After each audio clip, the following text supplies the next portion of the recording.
Yeah, I think there's this topic about short races is something I've been thinking about a lot. I mean, this 24 hours race is probably boring for something who isn't really involved into racing.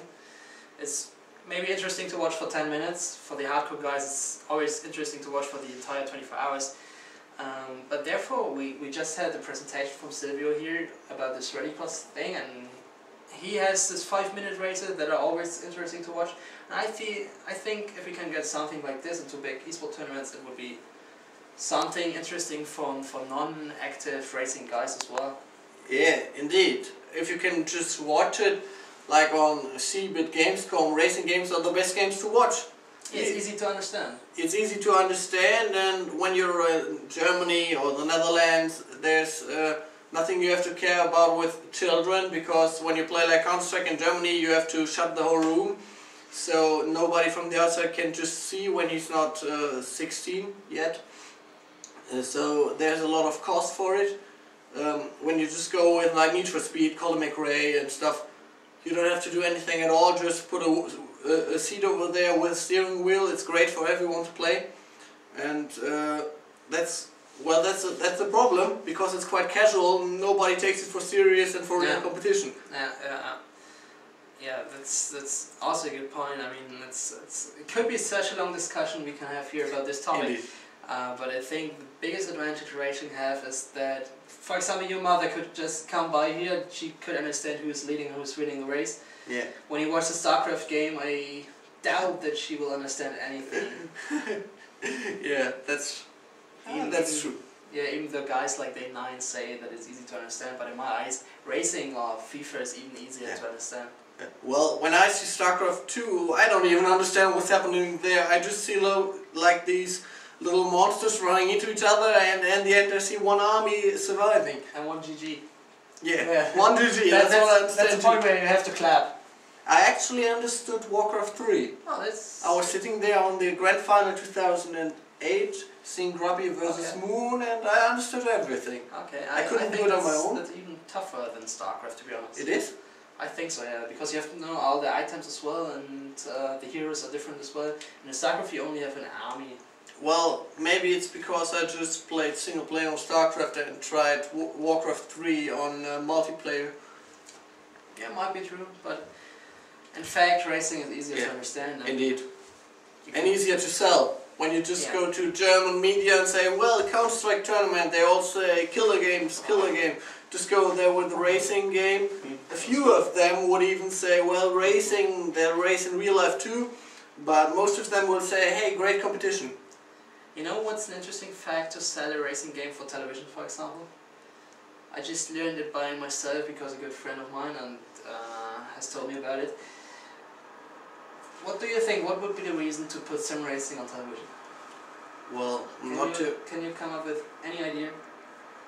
Well, you wouldn't earn money on it. It's just like, well, only a few watch real endurance racing, so why would they just... Well, only those guys would maybe watch sim racing, but it's only a few. There's no real reason for me. Yeah, the interesting fact is that sim racing is actually boring when you have it in real life as well. You can watch the real life thing instead of the sim racing thing, but the real life thing has an off season as well. Yeah. I mean, what are you doing from November to March when there's no Formula 1? Actually, that's true. Why not having something like sim racing competition there?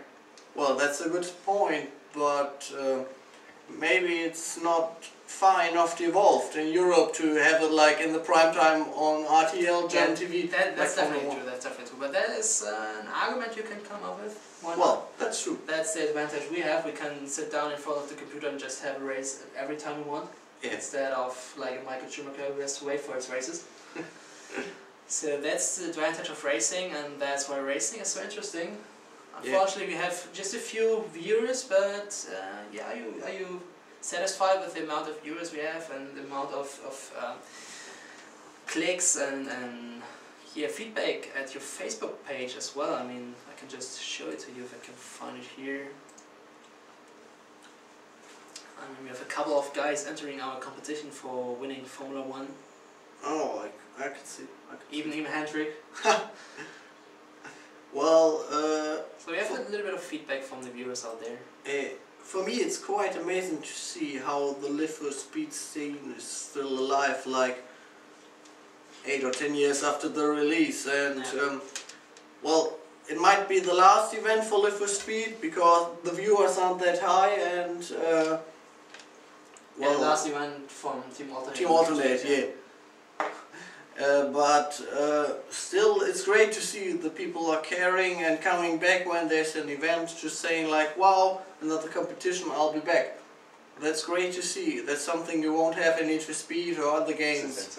And well, maybe there'll be a switch to iRacing or another racing game. Yeah, I mean, Air Factor 2 is also a thing we could talk about, and yeah, there are just a few games coming up. Maybe we'll see a patch on Live for Speed anytime soon, early 2009. Maybe never give up hope. That's what your team should do as well, I think. Huh? That's what I learned from EA Games. Always give up the hope. There's no patch coming. But I'd actually love to see it like endurance racing in iRacing. I love the game. I love the cars. It's just like those real-life cars, driving the McLaren upcoming, driving the Formula 1. It's just great for fun. Maybe they'll have some great races in the future. We'll see. They're developing pretty fast and growing over and over again. I'll be joining it, no matter if I last again. Oh yeah, that's an interesting fact coming out in the chat right now from Fuse. If it's still possible to see that multi-gaming clans like Atexis, or for me SK Gaming, still merge with some kind of international sim racing teams. I don't know what's your thought about this. I mean, you're the team chef, boss of Team Alternate Racing. Would you be interested in more Live for Speed guys, or rather iRacing guys, or would you go for Forza coming up? GT5 is something big as well. Well, that's a hard question. I think we'll just first downgrade the Need for Speed area a bit because this game literally died out, and well, we'll see. Like Schwartz or me, we're just switching games. I'll be playing Forza, so maybe there'll be Forza and Atex professionally with a few more gamers. We'll just have to see if there's anything on the market. Just like a few months after coming out, you'll see if anyone's quite good.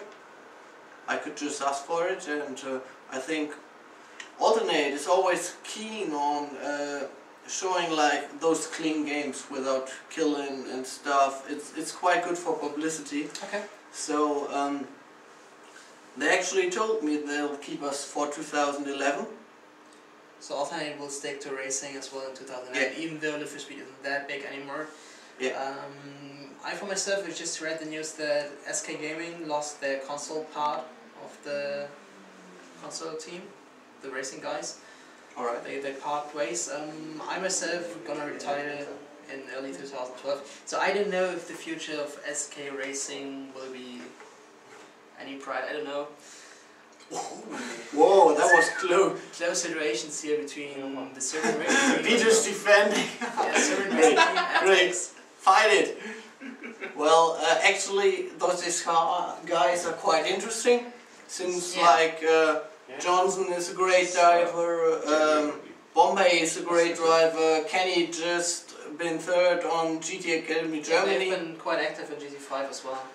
Well, we are looking for guys who can actually play nearly every racing game. It's just like those one-game guys in racing are not wanted.